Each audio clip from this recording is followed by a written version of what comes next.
The other people. We've got The Father season 2 coming up, and we also have a new series called Amos Unsolved, and it's about the disappearance of Amos Williams during this epidemic. We don't know what's happened to him. We've not seen him. So I've compiled some interviews of people, and I've got to get a few more, and we're going to go back and make a documentary, Amos Unsolved, about he's randomly sent me some clips. I'm not sure what they mean, so I'm going to try to put them together within the 6-part miniseries and see if we and the viewers can come to some kind of conclusion. So that's another thing. That's exciting. But I do have a grudge toward Amos, and this brings me to another question: is that grudges that you've had? Do you hold on to grudges, or are you able to just let the grudge go and just be over it? I go through phases with people. Like there's nobody from high school that I have a grudge against. Maybe there's a couple that I'm like, if I saw them on the street and I had the ability to speak my mind, I would. I typically grow out of them myself, but I always have a nemesis at every point in my life. And then I hold a grudge against the nemesis. Now I had one back in undergrad, and she's still my nemesis. I still see her on social media, and I still view her as a nemesis. Who is this now? I'm not gonna say who it is, but somebody. It's somebody on your social media. I still follow her on social media. Then what have they done? What's the grudge? Can you say the grudge? Just like I had class with her and I would help her with things, but she was still kind of a jerk to me. And her career went really quickly, very quickly. Like her career was like is this something that you've mentioned before to me? Probably. That seems familiar. The career going really quickly. Yeah, I realized that her, as with a lot of these people, her father was a very wealthy person who had a lot of connections, and that's how most of this started, and that's how she got to the point where she was. So I still kind of hold a grudge against her, which is funny because she doesn't know that I hold a grudge against her. She wouldn't even know who I was today. But there's always people at different stages of my career. I'm trying to think of who I hold a grudge against. I kind of hold a grudge against like a large number of people right now because they're where I want to be. Yeah. And they're kind of complaining about it. And I'm like, don't, like, that makes me, but I haven't been able to personify that into one person, which is what I usually do. Right. In many steps in my play. But I grow out of, the more and more I talk about it, yeah, I do. I still hold grudges against people. I think I've grown out of the high school grudges, but I'm still stuck on my college grudges. See, I have them too, but it's sometimes it's like you said, like they have no idea who it is. And sometimes I'm conflicting. I'm like, am I being two-faced by being nice to this person, but yet I hold a grudge against the person? But I would never hold a grudge to the point, for the most part, anyone now, where I would want anything like physically like harm or anything. Maybe because there's no one that career-wise that I try not to look at anybody. There's like one group career-wise I'm like, how? But I should be there, or we should be there. But other than that, I don't know if it would be a grudge, but I'll forgive, but I'll never forget, I guess is the motto as far as grudges go.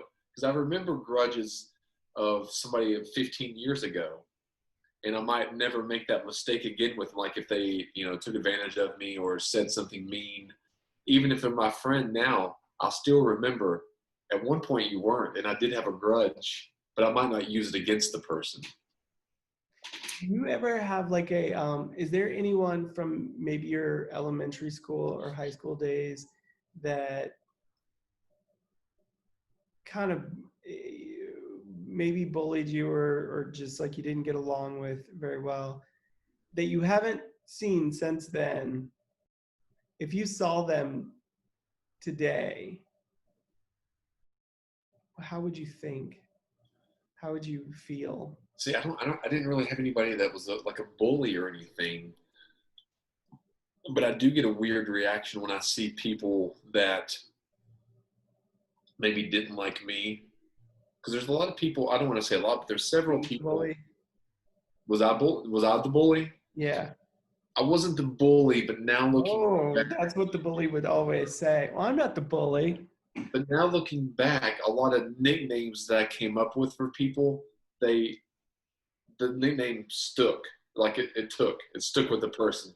And sometimes it wasn't like a terrible nickname, but it was a nickname that stuck with the person. And sometimes for years, and I never knew that. And I find out years later they hated that name and they blamed me for giving that name. Like there was a kid we used to call Weezer, and he hated the band Weezer, and that's why I was like, well, we'll just call him Weezer. And we called him Weezer, Fester, Fozzie, Chops. That was the names that we called him because he looked like Uncle Fester and Fozzie Bear, and then he tried to grow mutton chops one time, and so those were kind of the names that I come up with. And for about a year and a half, that's his name was never said. It was those names. And then once I learned that a lot of the kids wrote those names in his like yearbook, and he was ashamed to show his mother because of that, and that made me feel bad because I had inadvertently given these kids ammunition to, I guess, make fun of it. I wasn't really trying to make fun of him. I was just giving him a nickname, but they used it as ammunition, and so he transferred out of the school and didn't come back the next year. So, yeah. Wow. All right. But I have seen him since then, and there's not been a problem. He's doing well. But I've always felt a little sad about that. All right. I think you should. So my wife and I were talking about this because I had these two guys that they just kept at me, and they were in middle school. And it's funny because one of them transferred out. He was a jerk. Like he was just an absolute jerk. Looking back, he probably had like some kind of crazy stuff at his house.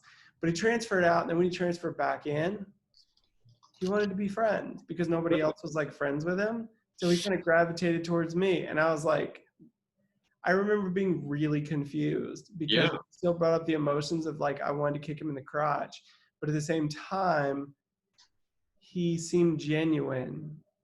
So I kind of like was nice to him until other people became nice to him. And then I never talked to him again. Oh. The other guy just got fed up. He was just a big redneck. I just got fed up with him. And one day I just like stopped talking to him and completely ignored him. And I think to this day, I really wonder what he's doing. But I'm like, if I saw him, it's one of those where if I saw him and he's just like, I don't know, he didn't exceed the expectations of his life. Yeah. And I'd be like, all right, well, I'll be nice to you. But if he did exceed the expectations of his life, I'd be pissed. Yeah. Like, dang it, kidding me? I know what you mean. What you mean. So yes, I do still hold grudges, I guess. Yeah, I do too. Well, see, I was just thinking about me holding a grudge, which is why I even thought about that topic the other day. And I was like, I wonder if Jake still holds grudges.